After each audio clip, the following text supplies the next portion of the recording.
कंबर शहर में मौजूद आहियूं। अहिड़ी शख्सियत सां मुलाक़ात तव्हां सां कराईंदासीं जेके हींअर हिन साल ई अरबैन हुसैनी या जंहिंखे सफ़र इश्क चइजे उतां ताज़ो थी आया आहिनि, उन्हनि सां मुलाक़ात कंदासीं त साईं जन जेको सफ़र इश्क करे आया आहिनि उन्हनि उते छा ॾिठो ऐं उन्हनि इन सफ़र इश्क खे कीअं महसूसु कयो। पहिरीं ॻाल्हि त असां सादात होम टीवी तरफ़ खां भलीका चऊं पिया।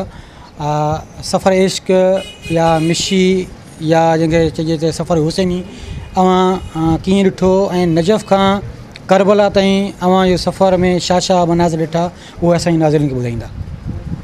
औज़ु बिल्लाहि मिनश शैतानिर रजीम बिस्मिल्लाहिर रहमानिर रहीम। तमामु तारीफ़ खुदा ज़ुल जलाल जे लाइ, दुरूद सलाम मोहम्मद व आल मोहम्मद ते। सादात टीवी जा शुक्रगुज़ार आहियूं जेके असांजे सिटी कंबर में असां वटि कही आया ऐं हुन अरबिन हुसैनी जे हवाले सां कुझु व्यूज़ वठणु चाहिया।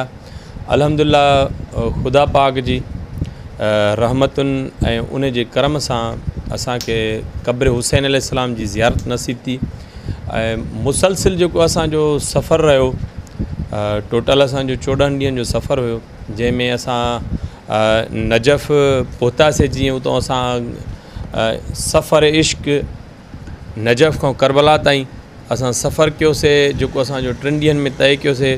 पर अल्हम्दुलिल्लाह इन सफ़र में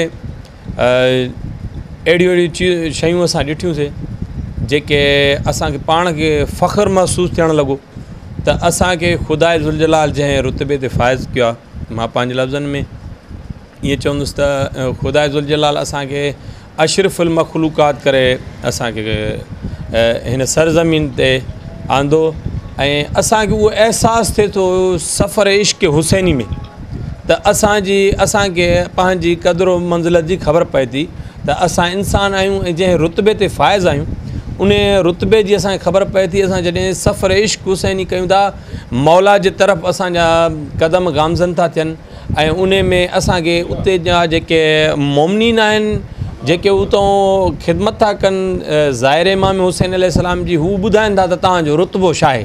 तव्हां अशरफुल मखलूक़ात आहियो, तव्हांजो रुतबो इहो आहे त तव्हांजा पेर चुमिजनि, तव्हांजी ख़िदमत कजे। इहा अञा घटि आहे, इन खां वधीक असां तव्हांजे लाइ कयूं। ऐं माशाअल्लाह हिन साल जेके असां हुते ॾिठोसीं त मुसलसिल 2016 खां वठी कंटिन्यू वञूं था। लास्ट ईयर जेको असां वियासीं 19 में 20 में कोविड जे हवाले सां न वञी सघियासीं, सभु काफ़िला रुकियल आहे, पूरी दुनिया में हिकिड़ो माहौल बणियल हो।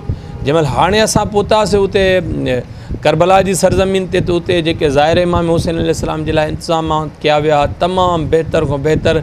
ऐं कंहिं बि जेकी असां अल कफ़ील टीवी जेकी उते रिपोर्ट ॿुधाई त 3,27,00,000 मोमिनीन उते आया जेके मौला अबुल फज़ल अब्बास जे हरम में इंटर थिया। अल कफ़ील ॿुधायो त जेके उतां जा ज़ाहिर इमाम हुसैन अलैहिस्सलाम 3,27,00,000 मोमिनीन उते मौला जी ज़ियारत खां मुशरफ़ थिया। ऐं उन्हनि कंहिं बि असां सफ़र इश्क जॾहिं कयोसीं, कंहिं बि हवाले सां कंहिं बि मोमिन कंहिं बि ज़ाहिर कॾहिं काई न चयो त असांखे हीअ तकलीफ़ आहे।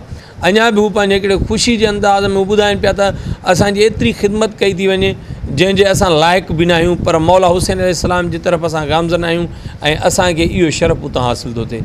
माशाअल्लाह असांजो तमामु बहितरीनु सफ़र रहियो ऐं मां दुआगो आहियां सभिनी जो जेके बि अहले इस्लाम मोमिनीन आहिनि ऐं मोमिनात आहिनि, इन सफ़र इश्क में वञी करे पंहिंजी क़दुरु ऐं मंज़िलत ॾिसो त तव्हांजी उते क़दुरु ऐं मंज़िलत थींदी, तव्हांखे अहसासु थींदो त असांखे ख़ुदा रुतबे ते फ़ाइज़ कयो आहे त भई अशरफुल मखलूक़ात आहियूं। वाक़ई असांखे अशरफुल मखलूक़ात जो उते असांखे अहसासु थियो त वाक़ई असांखे अलाह पाक अशरफ करे मोकिलियो आहे, सभिनी खां मथां करे मोकिलियो आहे।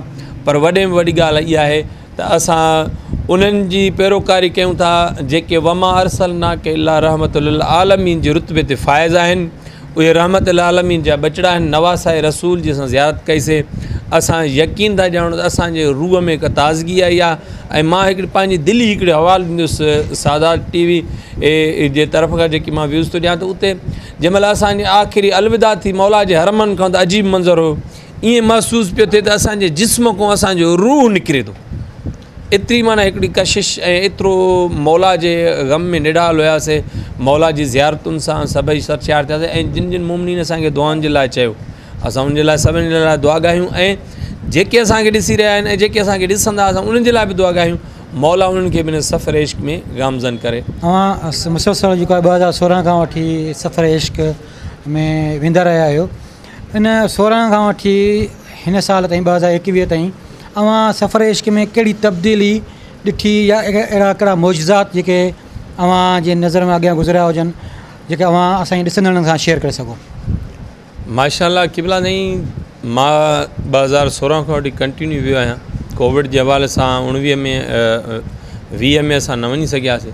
बाक़ी जेकी हाणे असां उते अवेयरनेस ॾिठीसीं उन मोमिनीन में ऐं जेकी तब्दीली ॾिठीसीं उते ॼाणे हिकिड़ो 16 खां वठी हिकिड़ो ग़रीबी माहौल हुयो, छो जो सॼी ज़िंदगी इराक़ तव्हांखे ख़बर आहे जंगनि जी ज़द में रहियो आहे। उन हवाले सां जेको उते हाणे ॾिठोसीं 90% जेके अॻे असां वेंदा हुआसीं त असांखे ख़ैमा मिलंदा हुआ जिते रहाइश कंदा हुआसीं, हाणे 90% उते जेको आहे वॾियूं बिल्डिंगूं ठही वियूं आहिनि, सम्झो। ऐं हाणे ईअं सम्झो 10% मौक़िफ़ लॻल हुया इहे कैंपिन वारा, अल्हम्दुलिल्लाह ॾाढो बहितरीनु माहौल बणिजी वियो आहे। ऐं माशाअल्लाह मां चवंदुमि इन खां वधीक वॾो को मौजज़ो ई न आहे जो असां पारां गुनाहगार उन सरज़मीन पाक ते क़दम असांजा पवनि था। उन पाक सरज़मीन इहा मौजज़े खां घटि ॻाल्हि न आहे। ऐं ॿिया काफ़ी मौला जी तरफ़ खां मौजज़ा आहिनि जो उतां जी जेकी ज़मीन आहे वसी बणिजी थी वञे, इहो बि हिकु मौजज़ो आहे। त किरोड़नि जी तइदाद में सभई क़ब्र हुसैन क़ब्र मौला अबुल फज़ल अब्बास जी ज़ियारत कंदा ऐं इहा ज़मीन जेकी आहे न वसी थी वञे ऐं सभिनी खे किरोड़नि माण्हुनि खे उते जॻह ॾिए थी। कोई बि न चवंदो त को मूंखे धिको आयो थालो आयो कुझु बि आहे, पर अल्हम्दुलिल्लाह माशाअल्लाह इहा असांजे लाइ मौजज़ाना ॻाल्हि आहे। ऐं मौला जा मौजज़ात आहिनि, हर तरह सां मौला जो मौजज़ो था ॾिसूं असां उते। असांखे इहे मौजज़ा आहिनि, कोई बि तव्हांखे न चवंदो त मूंखे पाणी जी नीड आहे, मूंखे बुख लॻी आहे, कुझु बि हर हिकु शइ हर कंहिंखे प्रोवाइड थिए थी। माशाअल्लाह इहे मौजज़नि खां वधीक ॻाल्हियूं न आहिनि, मौजज़ा आहिनि जेके कुझु बि न आहिनि, इहे मौजज़े वारियूं ॻाल्हियूं आहिनि। तव्हां सादात होम टीवी खे कीअं पिया ॾिसो? माशाअल्लाह साईं सादात होम टीवी जी जेकी वर्क आहे अल्हम्दुलिल्लाह मां ईअं चवंदुसि त असांजे सैयद सादातनि जी सपोर्ट आहे ऐं उन्हनि जो आवाज़ु बणिजी करे उन्हनि जे ॾुख सुख जो आवाज़ु बणिजी करे हू ॿियनि मोमिनीन ताईं पहुचाए थी। त अल्हम्दुलिल्लाह काफ़ी जॻहियुनि ते असां ॾिठो आहे सादात होम टीवी खे, त हू अची सादात जेके ग़रीब सादात आहिनि ऐं जेके ॿिया वसंदी वारा सादात आहिनि उन्हनि खां व्यूज़ वठे थी ऐं अल्हम्दुलिल्लाह उन ग़रीबनि जी हिमायत थियूं आहिनि इन सादात टीवी जे ज़रिए। अल्हम्दुलिल्लाह असां ख़ुशि आहियूं त मां इहो ॿियनि बि सैयदनि खे ऐं जेके असांजा मोहतकद सादात जा आहिनि उन्हनि खे चवंदुमि त अहिड़ा सैयद जा प्लेटफॉर्म ठाहियो जीअं सादात जो आवाज़ु अॻिते वञी सघे ऐं जिन शयुनि जो असांखे ज़रूरतूं आहिनि उहे असांखे प्रोवाइड थियनि। असांजो हक़ु आहे, असां अॼु जा सैयद न आहियूं, असां 1400 साल खां वठी असां सादात जी हिस्ट्री आहे, ॿी जेकी बि रहियत आहे असांजे हेठों रही आहे, छो जो असां उन रिसालत माब सल्लल्लाहु अलैहि वसल्लम जा बचा आहियूं।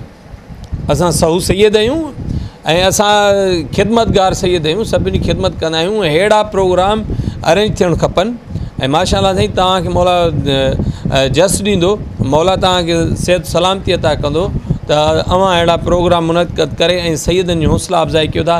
इहा हौसला अफ़ज़ाई आहे सैयदनि जी ऐं मां सभिनी सैयदनि खे पंहिंजे हिन पैगाम जे ज़रिए आगाह कंदुमि त हर कोई पंहिंजो जीअं ॾिसो सोशल मीडिया जो आवाज़ु आहे, हर हिकु पंहिंजो आवाज़ु थी करे पंहिंजे हक़नि जे लाइ विढ़े ऐं पंहिंजा हक़ वठे ऐं अल्हम्दुलिल्लाह असां जेके सैयद आहियूं पाण में प्यार मोहबत वधी इतफ़ाक़ सां मौला असांखे रहण जी हिदायत फरमाईंदो। सैयद ज़ुल्करनैन सां गॾु सैयद अरशद अली बुखारी, सादात होम टीवी, कंबर अली ख़ान।